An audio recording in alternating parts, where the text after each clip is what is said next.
Si vous tombez sur mon contenu pour la première fois, je vous demande de vous abonner, et de liker la vidéo, et de partager, et de mettre la vidéo dans vos favoris si vous ne voulez pas la perdre. P.T. Barnum. Une jeune femme timide rêvait de devenir conférencière. Chaque prise de parole en public lui donnait des sueurs froides et un nœud à l'estomac. Pourtant, elle décida d'accepter chaque opportunité de parler, même devant 3 personnes. 2 ans plus tard, elle donnait une conférence devant 1000 spectateurs. Elle disait toujours « Mon succès est né de ma décision d'embrasser l'inconfort au lieu de le fuir ». Dans la course vers nos objectifs, il est facile d'oublier de regarder ce que l'on a déjà. Pourtant, la gratitude est une force silencieuse qui transforme notre manière d'agir et de persévérer. Elle n'est pas seulement un sentiment agréable. Elle est un carburant qui nourrit la motivation sur le long terme. Quand on vit dans la gratitude, chaque petit progrès devient une raison de continuer. Chaque difficulté devient une leçon plutôt qu'une malédiction. La gratitude nous empêche de sombrer dans la frustration, même quand le chemin semble long. Elle nous rappelle que nous avançons, même si ce n'est pas aussi vite que nous le voudrions.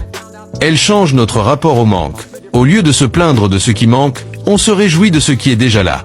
Et cet état d'esprit attire naturellement plus d'opportunités et de ressources.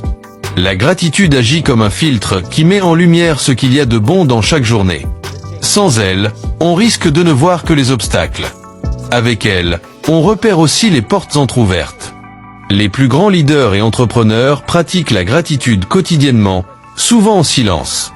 Ils savent que c'est en appréciant le chemin que l'on trouve la force de l'arpenter jusqu'au bout. Jim Rohn disait que rester pauvre est presque impossible quand chaque jour on voit ses petites richesses, car cette attitude attire de plus grandes encore. La gratitude n'annule pas l'ambition, elle l'équilibre. Elle évite que la quête de demain efface la beauté d'aujourd'hui. Elle nous rend plus patients, plus persévérants, plus humains. Et dans un monde où beaucoup ne voient que ce qui leur manque, être reconnaissant devient un avantage rare et puissant. La gratitude transforme ce que nous avons en assez. À Ésope, un entrepreneur en difficulté financière commença chaque matin par écrire 3 choses pour lesquelles il était reconnaissant. Il s'aperçut que cette habitude changeait son énergie et son état d'esprit. En moins d'1 an, non seulement ses affaires reprirent, mais il constata que ses relations s'étaient renforcées et que ses opportunités s'étaient multipliées. Il affirmait que sa relance avait commencé le jour où il avait décidé de voir l'abondance dans sa vie, même quand son compte bancaire était presque vide. Le succès véritable n'est pas un événement ponctuel, c'est un mode de vie. Il ne se gagne pas en une seule victoire, mais en un engagement renouvelé chaque jour. S'engager à vie, c'est comprendre que la croissance n'a pas de ligne d'arrivée. On peut atteindre un objectif, mais il y a toujours un nouveau sommet à gravir. Ceux qui s'engagent vraiment savent que l'apprentissage ne s'arrête jamais. Ils ne se reposent pas sur leurs acquis, car ils savent que l'inaction d'aujourd'hui est la faillite de demain.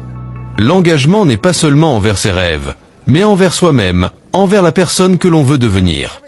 Il implique de continuer même quand la motivation flanche, même quand les résultats se font attendre. Il implique d'accepter que certains jours seront difficiles, que certaines batailles seront perdues, mais que la guerre pour ses rêves ne s'arrête jamais. L'engagement véritable ne dépend pas des circonstances extérieures. Il est une décision intérieure, ferme, inébranlable. Il n'attend pas les bonnes conditions pour agir. Il crée les conditions par l'action.